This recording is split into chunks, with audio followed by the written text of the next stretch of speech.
And it's not like, they 2-0 all the weak teams and then they 0-2 versus all the strong teams. They draw. They're even on tier with most of the top tier teams. One of my first casts was them drawing even against EG. That caught a lot of us off guard. They looked really sharp in that game. It felt like they were kind of going back to their old ways. They led in with a razor, and they were kind of being a bit deathball-y.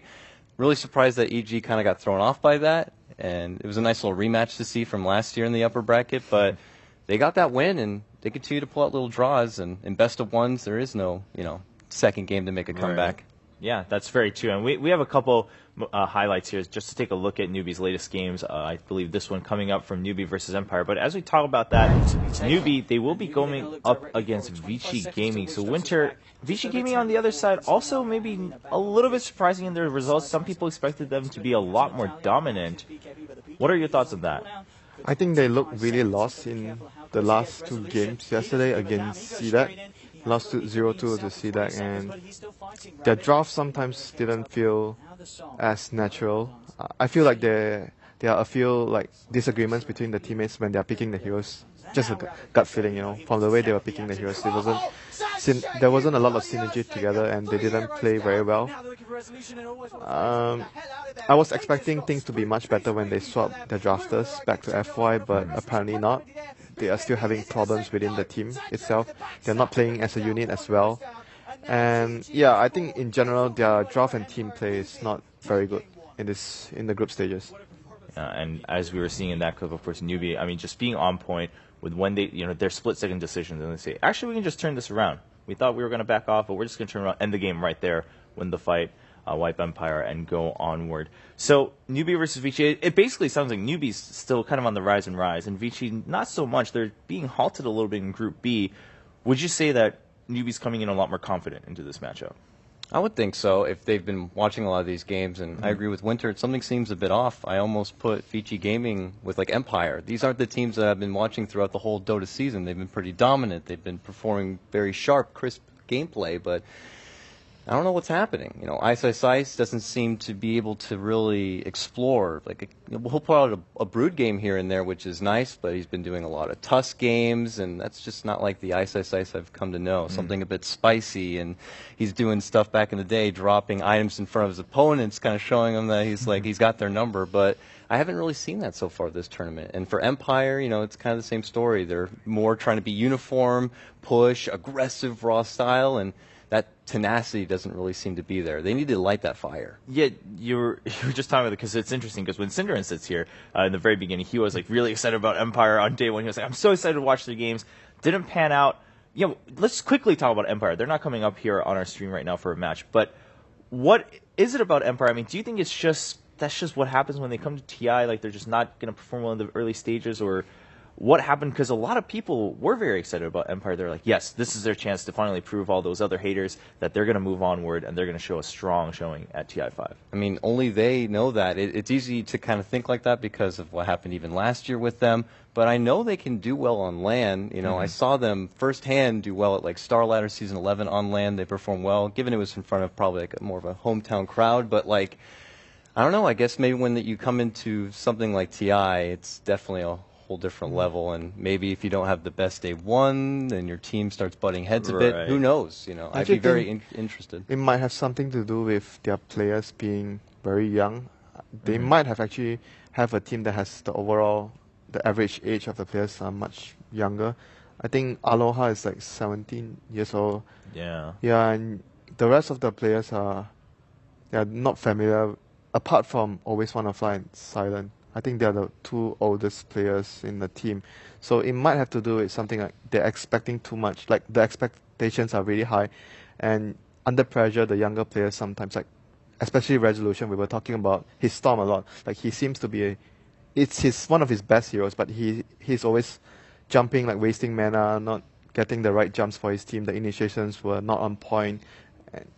In the past few months, we actually, every time we see him play the hero, he's really confident, and every time he starts a fight, it's always going to end well for his team. But so far in the event, his Storm is, I think, by far the biggest letdown of all his heroes. All right. Well, we have a couple eyes coming back to the match now at hand. Vici Gaming going up against Newbie. We do have some moments from Vici Gaming's latest games, of course, after we saw Newbie. I mean, they had a really good showing against Empire. We'll take a look at Vici Gaming's games, how they look coming into this matchup. Now, this is against EG. It was their game 1 versus EG.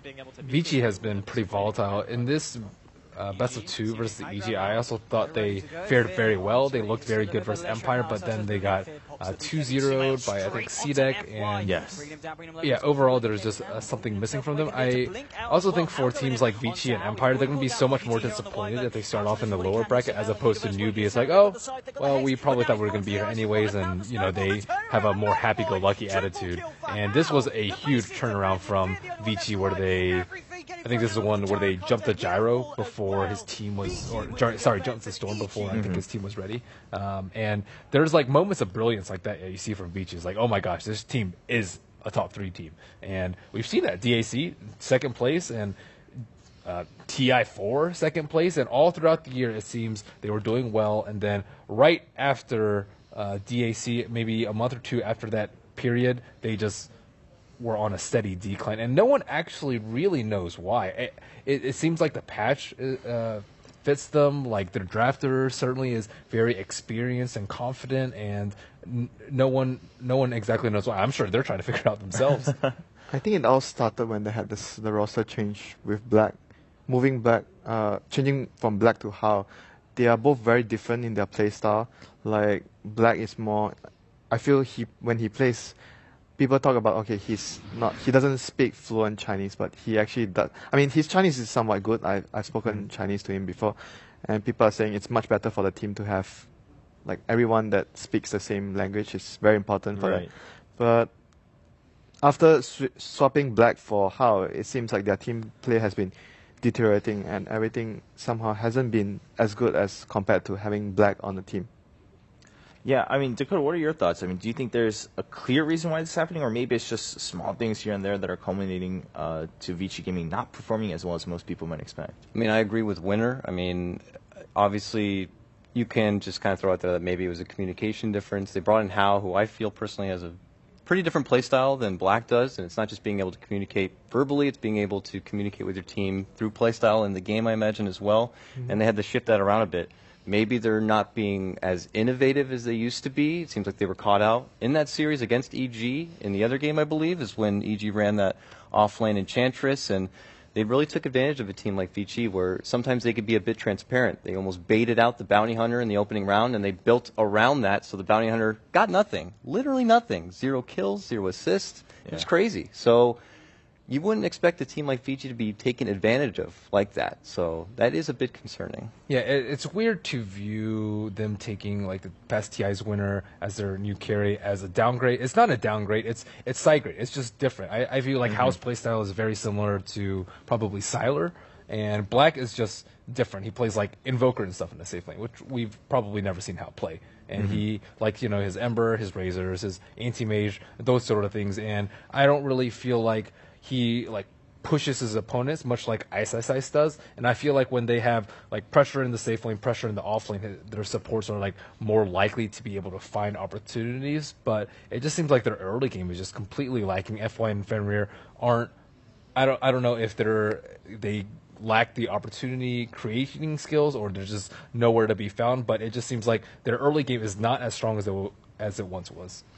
Yeah, going back to that point where he was talking about F1 and Fenrir, when with Black, they are much more, they can do their own stuff. I think the main reason, from what I can see, is because of, it might be personalities, because when Black is in the team, maybe he doesn't provide as much of an opinion, he just like tries to blend in the team, whereas when they have Hao is more of a, like he wants to have more maybe control, because when he goes into the team, after a while, we saw him drafting for the team, so it might be a reasoning that he wants to incorporate some of his ideas into the team, whereas Black is more, I'll just try my best to follow your ideas and blend in, whereas Hao is more, there's something that I want to add in towards the team. Right. So that might be the issue where it's struggling for them, they're struggling to find a balance between Hao and the rest of his teammates, resulting in F1 and Fenrir not shining as much as when they were playing with Black. Yeah, that makes a lot of sense. Now, we haven't gotten to see Newbie's games too much here on the mainstream. So if we were to prime this Newbie versus Vici Gaming, we're talking a little bit about Vici, maybe what their issues are, but overall, Ben, you were saying, well, the patch seems to still favor them decently enough. How do these two teams match up in playstyle? Do we have like clear priority differences, or is it really just going to come down to in-game decisions?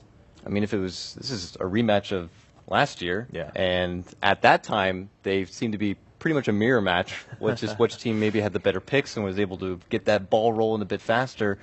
Now, I don't know. I'm very curious to see if they're going to look to butt heads like they did back at TI, or if one of them's going to look to pull out something a bit different and catch their opponent off guard. It's hard to say. I think Newbie still retains a lot of elements from last year.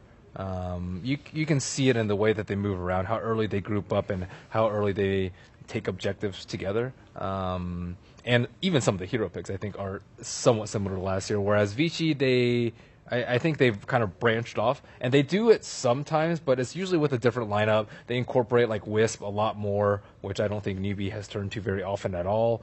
They have like different mids, like Alchemist for Super, and overall it's similar for like a few of the roles, but I think that as well as the mid is where it's really different. I think like DK though is a good hero to look out for both of them. All right, Winter, what about you? Yeah, I think Dragon Knight is a hero that has been part of their success, like in the games for both of the teams. They have players that play the hero very well, and they are able to dictate play with the hero, like with the good item selections, be it going for the dagger or going for the Shadow Blade. So I think Dragon Knight is definitely a hero to watch out for. And the supports, I think, might be a little different, because I feel sometimes if you talk about running junglers, I think Newbie are more. There's more chance that Newbie runs a jungling hero, whereas for Vici Gaming, they are more of laning supports, be it roaming or just sitting down, protecting the core. So that's probably the difference between the supports I can see. But they haven't been running any jungling heroes as of late. So. All right. Well, we are waiting for the teams to get ready here, Newbie versus Vici Gaming. But since we have some time, we discuss this as the days progress. But Dakota, with you having you here, some questions that we were surprised about throughout TI. For instance, were there any heroes that you were very surprised to see come up so often? Maybe the Ember coming into TI5? For me, it was probably Naga and her importance as a support. We got a bit of a teaser of it coming into TI, mild play maybe in qualifier. I saw a bit of it in BTS Americas, but now it's definitely in full force, especially for most of the Western teams. It's first pick, first ban priority. I think it's mostly because Secret and EG prioritize it so much. Just because, again, Secret and EG, they're the team that likes to delay, fight at the perfect moment. And Naga can just prevent that one, like 3-0, 4-0, that can just ruin everything.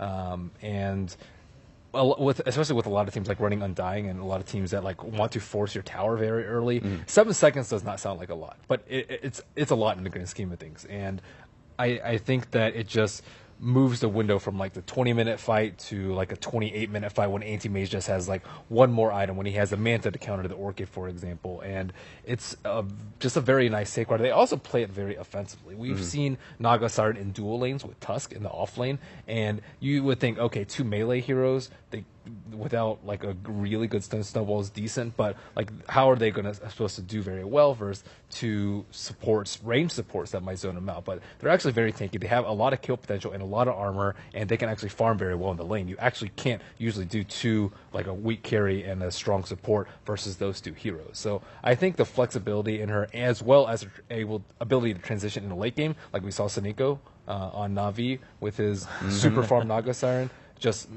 it also secures your late game. Good versus BKB. I mean, the list goes on and on. Yeah, she's so flexible.